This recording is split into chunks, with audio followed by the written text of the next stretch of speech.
What's going on? Jake here with Uncommon EDC.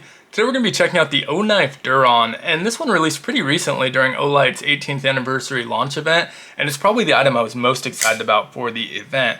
And the reason for that is, first off, it has a pretty sleek and minimal design that I think looks great. But second, I was really excited about the handle material on this one. The handles are OAL, or O aluminum. And if you haven't heard of OAL, it's a proprietary aluminum that OLight developed. The cool thing about it is that it's twice as strong as your standard 6061 aluminum, while also weighing less than titanium. So it's both durable and lightweight, which is a great combination for a knife handle material. Now, of course, OLight's a flashlight company. They don't just make knives, and so a lot of their flashlights are also available in OAL now, specifically the ultra versions of their flashlight. And so I think the Arc Veld, the O-Clip, and the Warrior have all gotten the ultra treatment. And what that means is you can get the same material on your flashlight, and they offer it in the same color, which is this olive green. The knife itself so far is only available in olive green. The flashlights they've done a navy blue on as well, so maybe we'll see that in the future from them. But the cool thing about that is, if you're someone who likes to match your EDC, like your knife and your flashlight, you're getting the same material, you're getting the same tone in that anodization since it's done by the same company, and overall the same design language. And so just a ton of synergy there, which I think is pretty cool.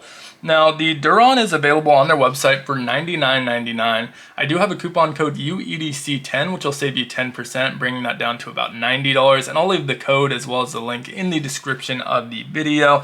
These are also available on Amazon. I don't think they're running any sort of promotion right now, and my code does not work over there. Always worth checking though which one's cheaper. Sometimes Amazon does their own promotions. You have to manually add them by checkmarking the box. So not just for this, just in general, shopping on Amazon, always check for those because they're not going to give you the discount automatically. And so that's the only way to get them, is checkmarking that box. But like I said, I don't think there's anything presently as this video is going live, since that event ended a couple of days ago. Now, the knife itself is 8 inches on the dot in overall length. So a little bit of a larger knife, or at least a longer knife for a folding knife at 8 inches overall, but it carries and feels much more like a medium-sized knife. And I think a big part of that is these OAL scales.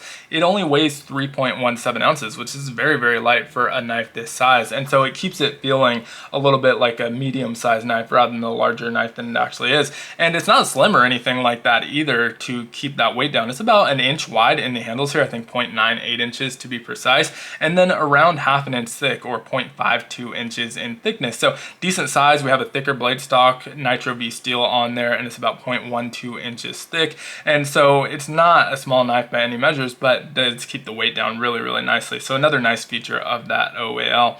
Now, 4.5 inches on our handle, and you can see pretty neutral design. We don't have a lot of curves going on outside of our finger groove, which gives us plenty of access to that frame lock, by the way, but not a lot of curves, nice contouring, nice texture, super slick and clean design.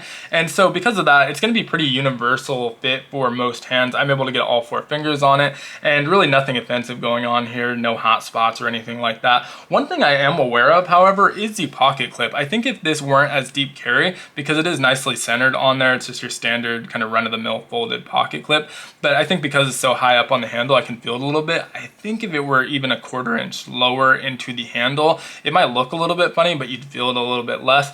Either way, it's not really creating a hot spot. It's just something that I'm aware of. Even if we had a kind of lower profile pocket clip, that might help a little bit as well. Maybe we had like a milled OAL pocket clip, that would be kind of cool. But I do feel that a little bit. The nice thing about it though, the pocket clip works well, kind of your tried and true, like I said, with that just folded steel pocket clip, and it is reversible, which is something we don't see a ton on frame lock, so that's nice to see. Obviously the lock itself isn't reversible, so it's still not going to be ultra lefty friendly, but it is nice that you can swap that pocket clip over to left hand carry if you choose to do so. 3.5 inches on the blade, so plenty of blade on this one. Nice drop point style blade, Nitro-V steel once again. And so we have a nice full flat grind. It goes up to our swedge here, all the way up to the top at the back. Nice subtle swedge going on. Again, really nice drop point style blade. Our thumb stud is out of the way, not plenty of access for sharpening it there. Frame lock, ceramic ball bearing, so ultra smooth. You can see it just drops, and that was right out of the box, ultra smooth like that. And kind of to be expected, obviously, with those ceramic ball bearings, but still nice to see. Another nice feature on this one is that they were really able to hide our lanyard hole, and so instead we have a lanyard post integrated into the backspacer back here, which isn't a true backspacer, it's just a meeting of the two handle scales, but you can see we have that lanyard post, so you can thread it through there, or even disassemble, slide it over onto it, and then reassemble it if you're trying to put something a little bit thicker that's harder to spread through, but you do have a nice spot to add that lanyard hole. The texturing on here is also really nice. It gives you a little bit of up and down grip. It feels nice. It's not too intrusive. Doesn't give a lot of forward and backwards grip. So if this were more of like a grid pattern, it might be a little bit more grippy, but I think it looks good. It does add a little bit to the grippiness. I don't feel the handle is super slick because of that finger groove. You're not really sliding forward and back too much anyway. We do have some nice grabby jimping. It's a little bit more grabby when you have full access to it in front of the handle. If you kind of lock in right on that handle, a little bit less grabby, but still decent jimping overall. Obviously have the coated blade. I already mentioned obviously Nitro-V steel, and then thumb studs on our deployment. It does have kind of a subtle front flipper. It's not advertised, but you can see the blade sticking out.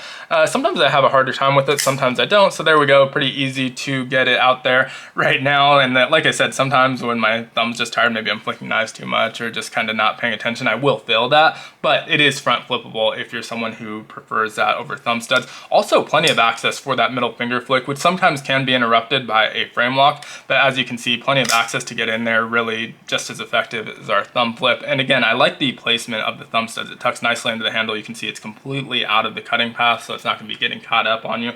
Overall, just a really, really cool knife. Glad they sent this one over. I'm pretty excited about this one. Would love to see it in the navy colorway as well, but also wouldn't mind seeing some other knife designs getting that OAL treatment. But let me know what you think of this one down in the comments below. As usual, if you enjoyed the video, consider liking, commenting, subscribing, checking out some of my other videos. One thing I just realized I forgot to mention, you do get a coin and a pouch with it as well. So I'm not going to show the pouch or cleaning cloth, but you do get those as well. But you get this really sick coin with the snake on it. I'm a big fan of snakes, so I think that looks pretty cool. And then if we flip over to the other side, the OKnife Outdoor Elite logo. And so another just kind of nice touch. If you're into that, there's even a slot in the knife pouch for the coin itself. So again, let me know what you think down in the comments and hope you have a great one. Take care.